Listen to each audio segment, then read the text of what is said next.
In the all-time greats tournament, there is a home rule that says that a player who shows up on two different teams playing in a series can't play for both teams in the same game. There's two parts to that rule. If he's a pitcher, he can't play but for one team in the entire series. Or if he's a position player, he can play for each team but not in the same game. So we have that with this series. Stan Kovaleski is a pitcher for both the 25 Senators and the 20 Cleveland Indians. Flip the coin, he'll be available to the Cleveland Indians and not the 25 Senators. For position players, they can play within the same series. Tris Speaker comes to mind as one of the main examples. Here he's on the 12 Red Sox and the 20 Indians.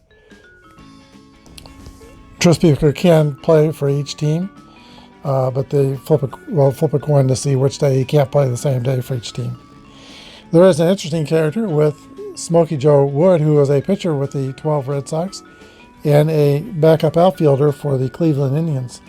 Shall we have Smokey Joe Wood hit against Smokey Joe Wood? To stay consistent with the home rule, no. I'd like to talk about Smokey Joe for a minute. He was an amazing pitcher. He won over 30 games in a season, and but he had a long career, but he was not injury free. He said he actually only had 3 seasons where he pitched really full seasons. Otherwise, he had a lot of injuries. But when he had those full seasons, he was very, very good. Like Walter Johnson, he once won 16 games consecutively, and their matchups against one another were really legendary. Smokey Joe was born in Kansas City, and when he was a teenager, he signed up to play with a ladies barnstorming team. There were several barnstorming teams in the Midwest made up of ladies, and they were allowed to have one male per team. He was the male for his team, and he actually pitched in drag, and that's how he was discovered by the Boston Red Sox. He led the Red Sox to the 1912 World Series, but the following year, he suffered an injury when he slipped on wet grass while fielding a bunt in a game against the Detroit Tigers, fell and broke his thumb, which did not heal properly, and it gave him problems from that point on. Actually sat out the 1916 season, pitched a little bit in the 1917 season, but was giving up pitching when Tris Speaker, a former teammate, remembering that Smokey Joe Wood was always proficient with the bat, he was a .283 lifetime hitter, encouraged him to sign with the Cleveland Indians and learn to play the outfield, and that's what he did. His best offensive season was 1918 when he finished in the American League top 10 in home runs, doubles, batting average, and total bases. After retiring, he became the head baseball coach at Yale University and coached over 20 seasons at Yale.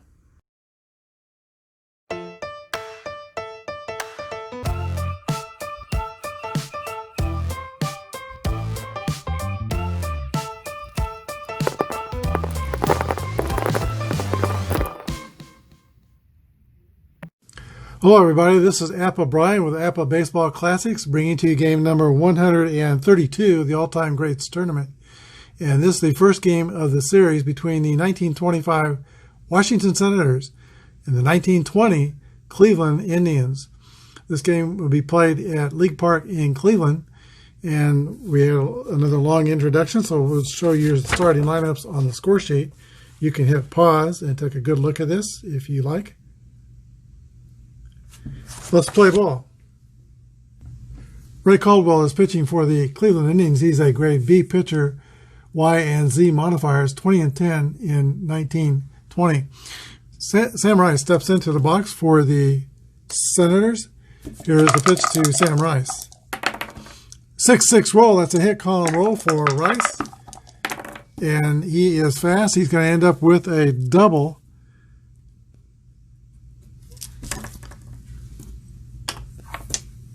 And that's a positive way to start for the Senators. Man in scoring position. Here is Bucky Harris, the player manager. Ray Caldwell goes into the stretch. Here's the pitch to Bucky Harris. 43 is a 29. Cleveland is fielding column 2. That's going to be a Ground out to the first baseman and sends Sam Rice to third. Score at 3-1. Pitcher covering. 90 feet away from getting the first run on the board are the Senators. Here is Goose Gosselin, a Hall of Fame hitter, a .334 hitter in 1925. The infield will play in for Cleveland. We'll try to cut this run off. Here's the pitch. 6-5. The ball is popped up into the air and caught by the Cleveland shortstop, Joe Sewell. It'll be up to Joe Judge to take advantage of this situation. Had a day off last game. He's back rested, .314 hitter. Here's the pitch. 33 is a hit column roll for Joe Judge. 35 is going to be another double. 2 doubles in the inning, and the Washington Senators are on the board.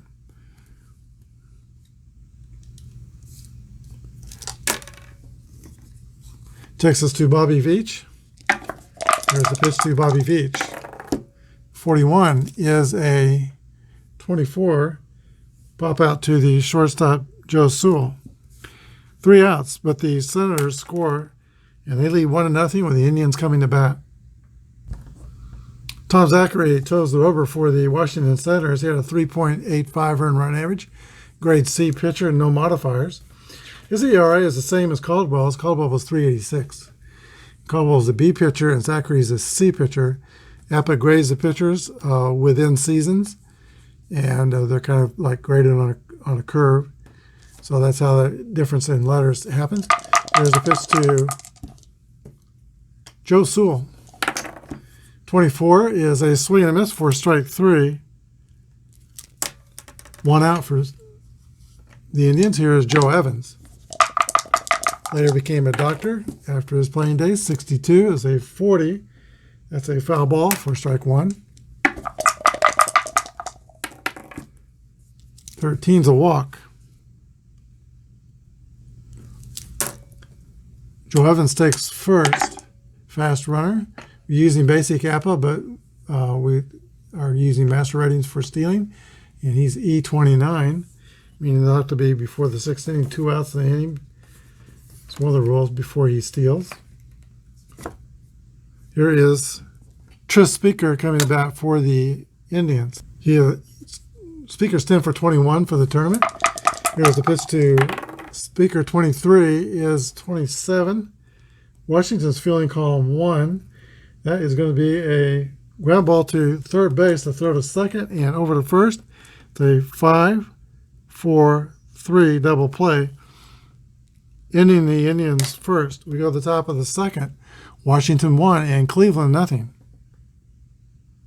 Ossie Bluish steps in the box for Washington. Here's the pitch to Bluish. He's 6 for 21 in the series. This is going to be 6 for 22.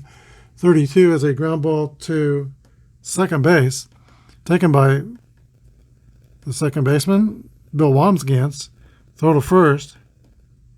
1 down. Here's Roger Peckinpah.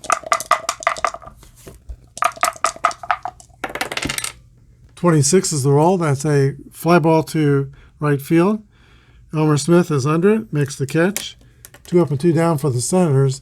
Here's Muddy Rule. 51 is a 9 against a B pitcher. That's a base hit for Rule.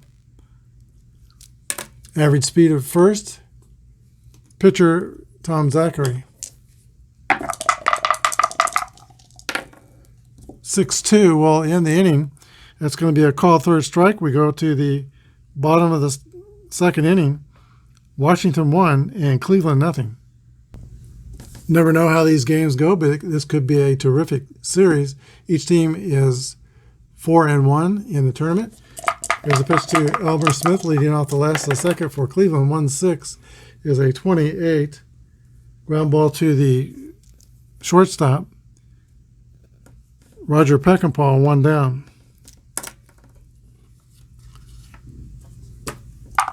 Here's a good offensive third baseman, Larry Gardner stepping up to the plate. 3-3 roll. That's a hit column roll for Gardner. 24 is a double.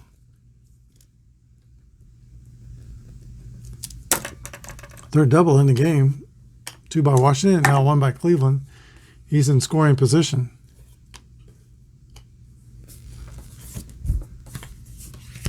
Doc Johnson, the first baseman. 21 is a fly ball to left field, caught by Bobby Veach, former Detroit Tiger. Here is Steve O'Neill. 43 is a ground ball to the pitcher, Tom Zachary. Actually, the first baseman, who flips to the pitcher, Zachary. 3-1, that ends the second inning. We go to the top of the third. 1-0 Senators. Sam Rice leads off the top of the third for Washington. He's in his 11th year of Major League Baseball. And in 1925, he posted his highest season to date, 350 average. He had one average that was higher than that, but that was a very short season. I think he was injured that year. Here's a pitch to Sam Rice. 61 is a 40. Fielding column 2, that's going to be foul ball for strike 1.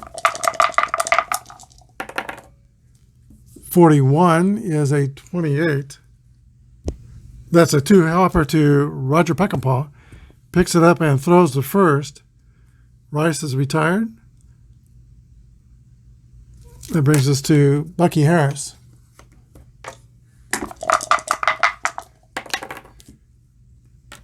Eight against AB is a fly ball to center field, caught by Tris Speaker, who plays a shallow center field.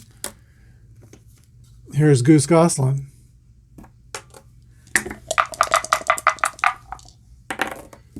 .45 will be a base on balls. Fast runner at first base. Stealing rating is D30. D28 with the pitcher's modifications. Pitcher's moved first to 0. Steve O'Neill is +2 to his favor. Chances to be safe are not bad. 11 through 54. Here goes Gosselin trying to get in the scoring position with 2 outs. He's trying to steal. 6-6 roll. He is thrown out by a mile. So that'll end the inning 2-4, 2-6. We're at the bottom of the third. Senators 1, Indians nothing. Bill Wambsgans leads off the last of the third for the Indians. They're down by a penny. 36 is the rule. That's a pop-up to second base, 1 away.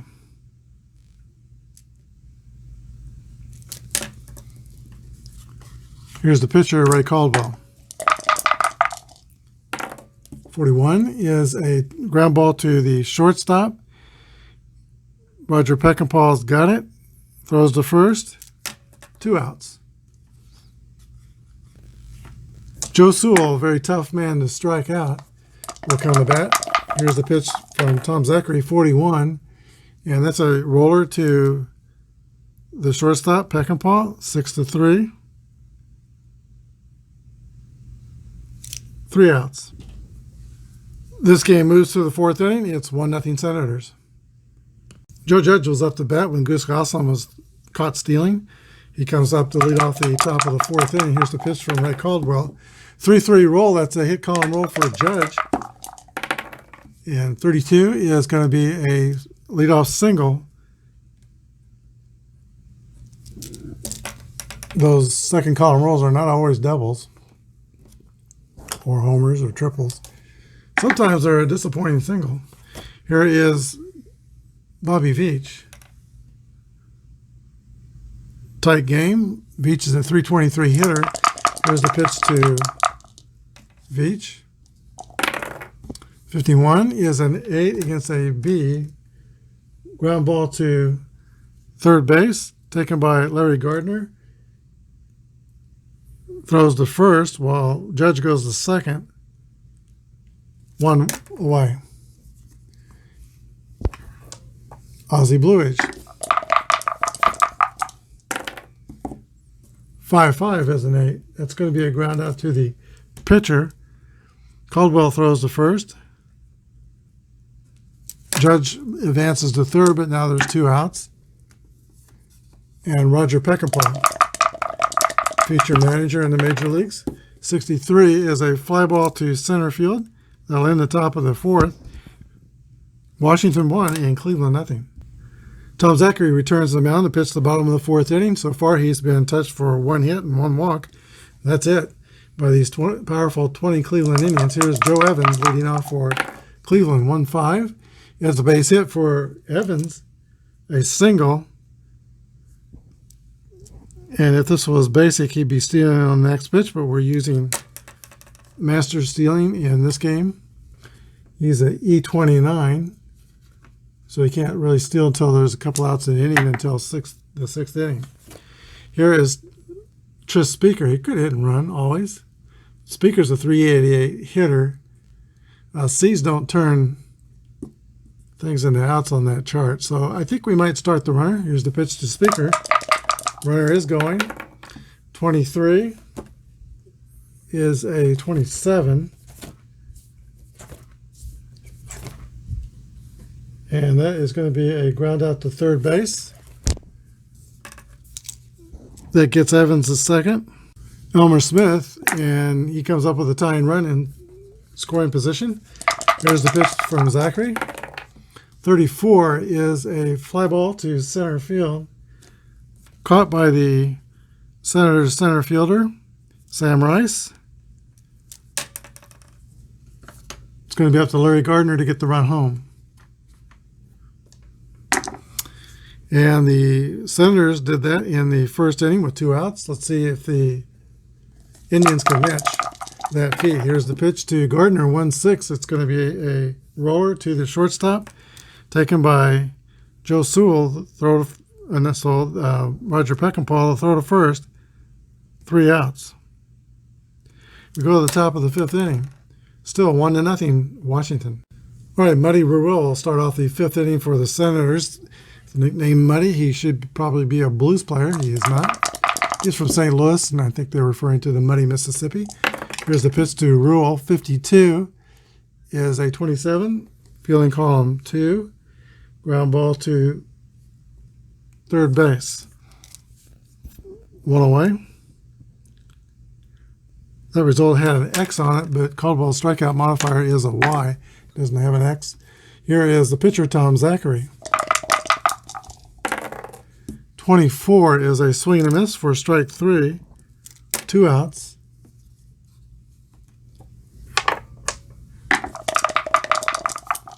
And Sam Rice, 21, is going to be a fly out to the left fielder, Joe Evans, 3 outs. Go to the bottom of the 5th, tight ball game, 1-0 Senators. Doc Johnson will lead off the last of the 5th inning for the Cleveland Indians. He had a brother who played in the major leagues, Jimmy Johnston. Here's the pitch to Doc Johnson. 1-1 is a hit column roll for Johnston. Only hit 14 home runs in his major league career. 31 is going to be a 5, and that is a double over first base for Doc Johnston. Leadoff double.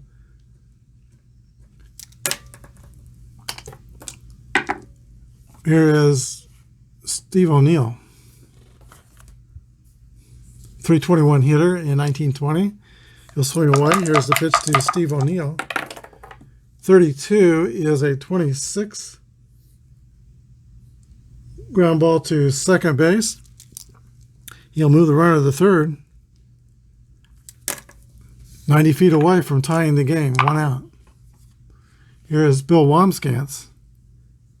Could walk him to set up the double play and the pitcher coming up. But he's only a 244 hitter. I think they're going to pitch to him. They're going to play the infield in. Here's the pitch to Wamsgans. 44 is an 8 against the C. That's going to be a single over second base and drive in Doc Johnston. Gets the Tribe on the board. It is 1-1. So Zachary, a little frustrated, he now says, yep, should have walked him. Pitcher Ray Caldwell comes to bat. 16 is a 28. Fielding column 1, that's going to be a fielder's choice. Ground ball to Roger Peckinpah, who gets Wamsgans at second. 6-4. And now Caldwell's the runner at first. He's slow. They'll play it safe with 2 outs and Joe Sewell.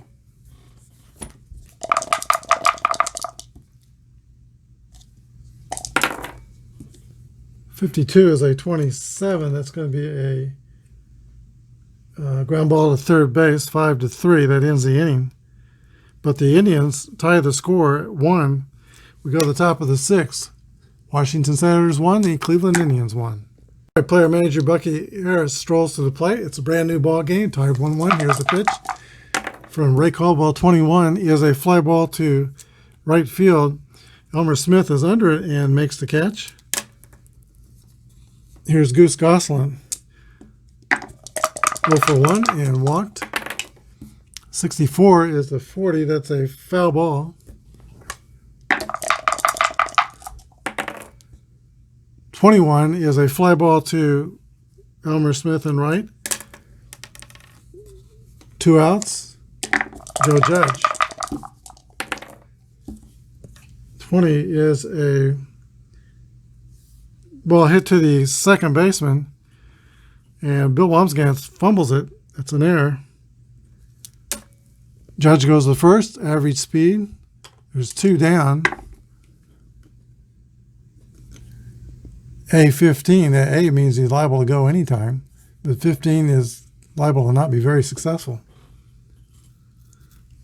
Here's Bobby Veach. 3-3 roll for Veach. That's a 6. Double over first base. With 2 outs, Judge will score unearned run.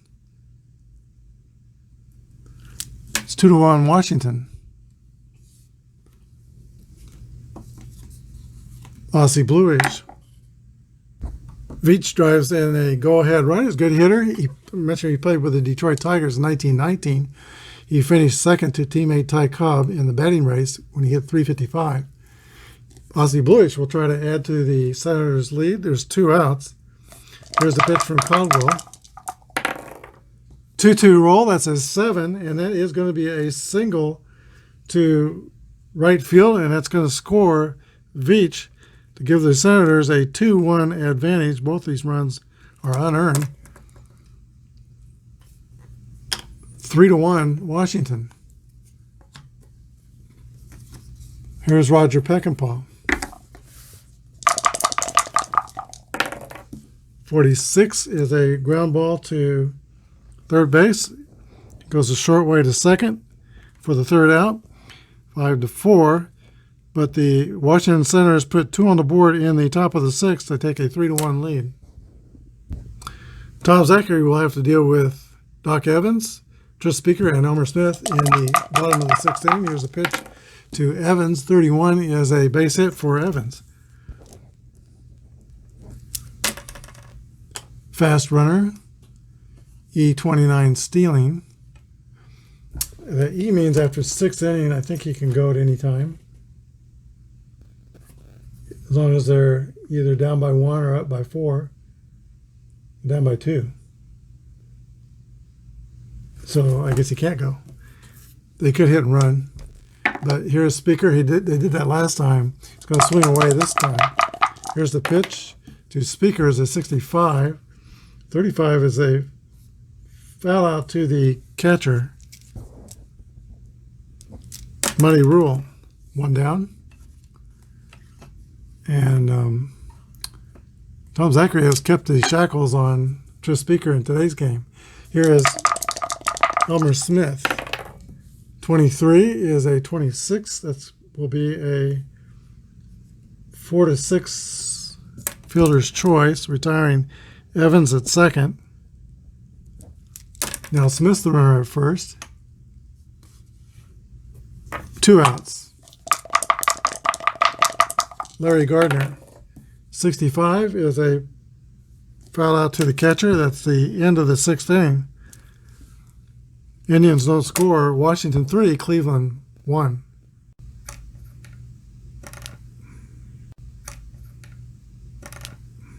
Buddy Rule leads off the top of the 7th inning for the Senators. He struggled in the tournament. He's 2 for 16.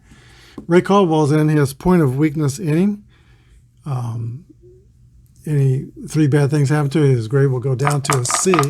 Here's the pitch to the Senators catcher. 41 is a ground ball to the shortstop, taken by Joe Sewell. The throw to first, 1 away. Pitcher Tom Zachary. 3-5 is a strikeout. Zachary has struck out all 3 times today. The Senators don't care. He's held the Indians to 1 run. Here's the pitch to Sam Rice. 21 is a fly ball to left field. 3 up and 3 down for the Senators. Go to the last of the 7th. They have a 2-run advantage. As we go to the last of the 7th, Tom Zachary is in his point of weakness inning. Never pitched an inning in the minor leagues and won 186 major league games through his career. He was 12-0 for the Yankees in 1929. He is, if you're interested in trivia, he's the one who gave up the 60th home run to Babe Ruth in 1927. Doc Johnson steps in the box for Cleveland. Here's the pitch. 62 is a fly ball to right field. Goose Gosselin is under it and makes the catch. Steve O'Neill.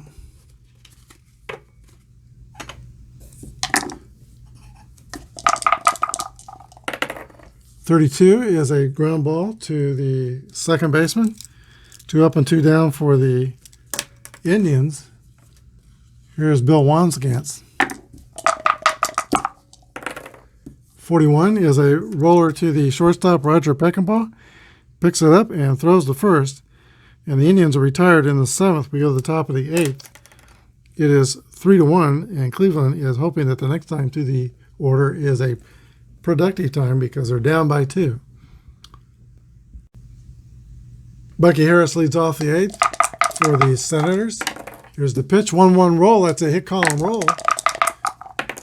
And 53 will be a double for Bucky Harris to lead off the 8th inning. This run could be very important. Here is Goose Gosselin. His first bad mark against Caldwell's fatigue factor. Pitch to Gosselin. 6-2 is a 26. Ground out to second base. The runner goes to third. Senators moving runners in this game. Here is Joe Judge. Infield will play in for Cleveland. Pitch to the first baseman. 25 is an 8 against a B. That's going to be a flyout to right field. Caught by Elmer Smith. Harris tags, and he will score. And it becomes 4-1 Washington. Bobby Veach with 2 outs. 51's an 8 against the B. That's going to be a ground out to third base. That closes out the top of the 8th. But the Senators extend their lead. It's 4-1 Washington. Dick Nyhaus is warming up in the bullpen for the Cleveland Indians. And a pitch hitter is coming up for Cleveland. Smokey Joe Wood will pitch hit for the pitcher, Ray Caldwell, who goes 8 innings and gives up 2 earned runs. Here's the pitch from Tom Zachary. Zachary has no marks against his fatigue. Here's the pitch to Wood. 45 is a base on balls.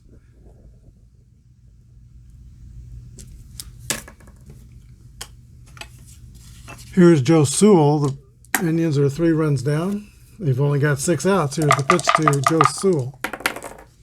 61 is a 12, and that's a 4-6-3 double play. Just as I was rolling the dice, I was thinking,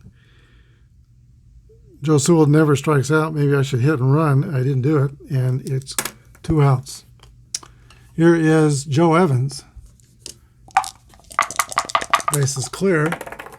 22 is a hit column roll for Joe Evans. 41 is a single, though. And Evans is 3 for 3 on the day. Tris Speaker, who has struggled today. Here's the pitch to Speaker. 1-2 is going to be a ground ball to second base. And they've retired Speaker 4 times today. That's a feat in itself. 3 outs. And we go to the top of the ninth. Still 4-1 Washington. Go to the ninth inning. Dick Nyhaus will assume the pitching duties for the Indians. Grade C pitcher, no modifiers. Ossie Bluich leads off for the Washington Senators. 3-4 is a fly ball to center field. Tris Speaker is under it and makes the catch. Here is Roger Peckinpah. 65 is a foul out to the catcher. I'm using the 2011 book. Round out to first if you're using the modern book. Here is, or the latest, Money Rule, 2 outs. 36 is a ground out to the third baseman, Larry Gardner. 3 up and 3 down for Washington. They'll go to the last of the ninth, try to protect that 3-run lead. Cleveland will have Elmer Smith, Larry Gardner, and Doc Johnson in the last of the ninth. Tom Zachary has only 1 mark against his fatigue. Here's a windup and the pitch to Elmer Smith. 33 is a 6. That's going to be a 2-base hit for Smith. Fans are getting excited. Larry Gardner steps to the box. They have a lot of confidence in their hometown 1920 Indians. They won the dead ball tournament we had earlier this year. And I do still consider a 1920 dead ball because I know Ruth hit 50 home runs, but nobody else was hitting home runs, and they were still using the same pitching rules. They didn't outlaw the spitball and the scuffing the ball until after 20. But it's controversial. It could go either way on that. Here is Larry Gardner. Here's the pitch to Gardner. 2-2 roll for Gardner. That's a 7 against a C. That's a single right field that scores Elmer Smith. And the Indians are threatening to come back here in the ninth. No outs. Manager Bucky Harris calls time, and he comes to the mound. He's going to call on his closer, Firpo Marbury, to come in and try to finish this game. He had 15 saves in 1925. Marbury has pitched 3 times in the all-time greats tournament so far. He's pitched 6 innings, given up 1 run, and has 2 saves. Larry Gardner has average speed at first. Doc Johnson will come to bat, and he will represent the potential tying run. He's going to want to get the ball in the air if he can. Marbury is going to try to induce a twin killing. Here's the pitch to Doc Johnson, 65. He gets it in the air, but not the way he wants to. It's a pop-up to the catcher. 1 away. Indians are down to 2 outs. Catcher Steve O'Neill. 6-6 roll. That's a hit column roll for Steve O'Neill. And 32 is a 6. That's going to be a double over first. And the runner goes to third. Unless he's fast, he is average speed. So second and third, tying runs at second base. Potential winning run is at the plate. And the wheels are turning here at League Park. Charlie Jamison will come out and pitch hit for Bill Wamsgans. And that will mean if this game continues, Harry Lunty will go in and play second base. And coming out on deck to bat for the pitcher Nyhaus, we see Jack Graney. Both left-handed hitters. Both are very good hitters. The Indians, with 1 out, will play the infield back. And they will pitch to Jamison. Here's the pitch to... No, they're going to play the infield in, rather. Excuse me. Here's the pitch to Charlie Jamison. 1-5 is an 8 against a B. That's going to be a fly ball to deep center field. It is caught in center field by Sam Rice, but both runners will tag and move up 90 feet. Scores Gardner. And O'Neill goes to third. 4-3, but there's 2 outs. Down by a run, the Indians will send up Jack Grady to pitch it for the pitcher, 296 hitter in 1920. Firpo Marbury is working from the stretch. He goes into the stretch. Here's the pitch to Jack Grady. 24 is a swing and a miss, strike 3, and the Washington Senators hang on to defeat the 1920 Cleveland Indians. We'll be back with a wrap-up. An exciting game that went down to the very last out. The Washington Senators came out on top. They scored 4 runs, 7 hits, and no errors. Cleveland Indians had 3 runs, 9 hits, and they committed 1 error. The winning pitcher is Tom Zachary. Firpo Marbury gets the 3rd save for Marbury in the tournament. And the losing pitcher is Ray Caldwell. The Washington Senators will go back to Washington for Game 2, and if they can win that game, they will have accomplished really a mighty feat. These 20 Indians are no joke. And your Cannonball Dick Redding MVP of today's game is Joe Judge. Joe Judge had 2 hits and 2 at-bats, double, 2 RBIs, sacrifice fly, reached by an error. So Joe Judge is the star of the game. He was a longtime slugging star for the Washington Senators, hit 300 consistently, not with much power. But the best part of his game was he was a great defender. Last night in the major leagues, there was a no-hitter. Lucas Giolito of the Chicago White Sox pitched a no-hitter against the Pittsburgh Pirates. That team is dead in the water. And it almost looks to me, I've watched them play a couple times, looks like to me like they're not even trying hardly. But I watched that game last night, 90% of it. I saw the end of it. The very final play was a mistake pitch from Giolito that got lined hard into right field. Giolito was trying to throw it above the strike zone. He pretty much got it down. It was on the edge of the strike zone, but the hitter was trying to go to right field. And it was just a mistake pitch, not something Giolito wanted to do, but the right fielder, Engel, for the White Sox made a very nice running catch and preserved the no-hitter. Well, Joe Judge had a game in July 1st, 1920. Walter Johnson was trying to compete a feat he hadn't done for 13 years of pitching, and that's pitch his first no-hitter, pitch against the Red Sox in Fenway Park. They came down to the last batter, who was Harry Hooper. Harry Hooper reached base on an error by Bucky Harris, and earlier in the game. Now he's the last batter, and he ripped a Walter Johnson pitch down the first base line that crossed over the bag and hooked into foul territory. But Joe Judge quickly speared the ball, stopped it, made a perfect toss to Johnson, who caught it barehanded and just did get that last out. And Walter Johnson said, "Goodness gracious sakes alive, wasn't I lucky?" But Joe Judge was well known for his defensive prowess in his long career in the American League. He is today's MVP. Hope you enjoyed the game. Thank you for watching. Hit the subscribe button if you haven't already. It does not cost anything to subscribe. Also hit the like button. Thanks for watching. Have a good day, and God bless.